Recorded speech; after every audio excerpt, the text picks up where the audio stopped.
Assalamualaikum warahmatullahi wabarakatuh. Perkenalkan, nama saya Jan Anjani dari Prodi PGSD dengan NIM 877976177. Di sini saya akan mempresentasikan hasil RPP yang telah saya buat. Pertama-tama, saya di sini membuat RPP kurikulum merdeka untuk kelas 2 SD dengan mata pelajaran PKN. Untuk identitas modul ajar, satuan pendidikan di SD Negeri Kebonsari. Mata pelajaran PKN untuk fase A dan kelas 2 semester ganjil. Materi pokok tentang aturan di rumah dan di sekolah. Alokasi waktu 2 kali 30 menit, tahun pelajaran 2025-2026. Penyusunnya Jihan Anjani, yaitu saya. Untuk capaian pembelajaran, di sini diharapkan peserta didik mampu mengidentifikasi aturan di rumah dan di sekolah. Peserta didik juga dapat menceritakan dan menunjukkan sikap mematuhi dan tidak mematuhi aturan yang berlaku di rumah dan di sekolah. Untuk tujuan pembelajaran yaitu setelah mengikuti pembelajaran, peserta didik diharapkan mampu yang pertama, menjelaskan pengertian aturan dengan bahasa sederhana. Yang kedua, menyebutkan contoh aturan di rumah dan di sekolah. Yang ketiga, membiasakan sikap disiplin dan tanggung jawab dalam kehidupan sehari-hari. Yang keempat, membaca teks sederhana tentang aturan dengan lancar. Untuk yang kelima, menuliskan contoh aturan di rumah dan di sekolah dengan benar. Selanjutnya, tentang profil pelajar Pancasila. Profil pelajar Pancasila yang dikembangkan dalam pembelajaran ini yaitu beriman dan bertakwa kepada Tuhan Yang Maha Esa, mandiri, bergotong royong, bernalar kritis, dan berkebinekaan global. Untuk sarana dan prasarana, saya membutuhkan buku bahasa Indonesia kelas 2, papan tulis, gambar kegiatan di rumah dan di sekolah, lalu lembar kerja peserta didik, dan alat tulis. Untuk model, metode, dan pendekatan pembelajaran yang saya pakai yaitu model pembelajaran kontekstual dengan metode ceramah, tanya jawab, diskusi, dan penugasan. Untuk pendekatan, saya melakukan pendekatan saintifik. Untuk materi pembelajaran tentang pengertian aturan, yaitu aturan merupakan ketentuan yang harus dipatuhi agar kehidupan menjadi tertib, aman, dan nyaman. Kedua, untuk aturan di rumah, contohnya bangun pagi tepat waktu, merapikan tempat tidur, membantu orang tua, belajar dengan rajin, tidak bertengkar dengan saudara, meminta izin ketika keluar rumah. Aturan di sekolah, contohnya datang tepat waktu, memakai seragam rapi, mendengarkan penjelasan guru, menjaga kebersihan kelas, tidak berlari di dalam kelas, menghormati guru dan teman.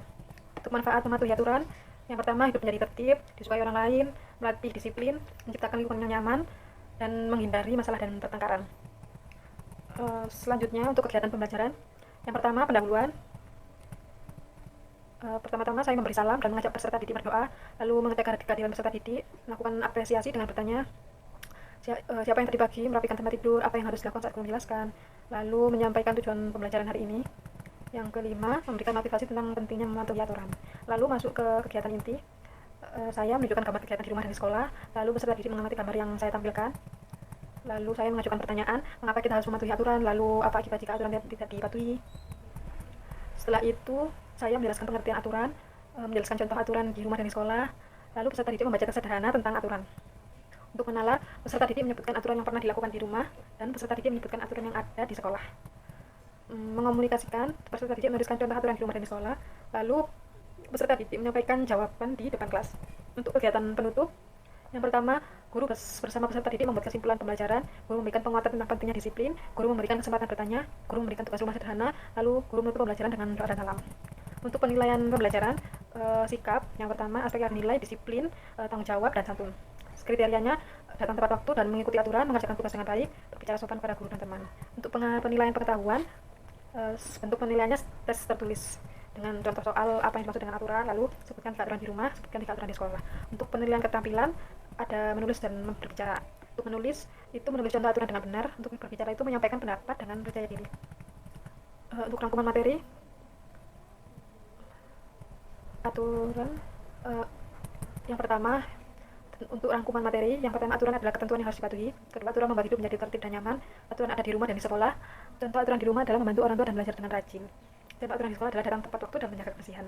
Yang terakhir, mematuhi aturan menunjukkan sikap disiplin dan tanggung jawab.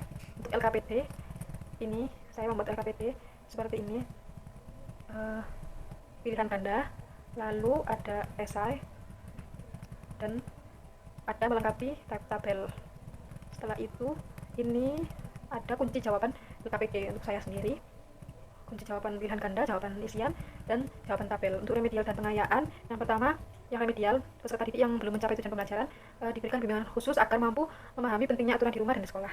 Yang kedua, peserta didik mengamati gambar kegiatan yang sesuai dan tidak sesuai aturan. Peserta didik menyebutkan contoh aturan secara lisan. Untuk pengayaan, peserta didik yang sudah mencapai tujuan pembelajaran diberikan kegiatan tambahan untuk mengembangkan pemahaman dan sikap disiplin dalam kehidupan sehari-hari. Setelah itu, peserta didik membuat daftar aturan di rumah dan di sekolah.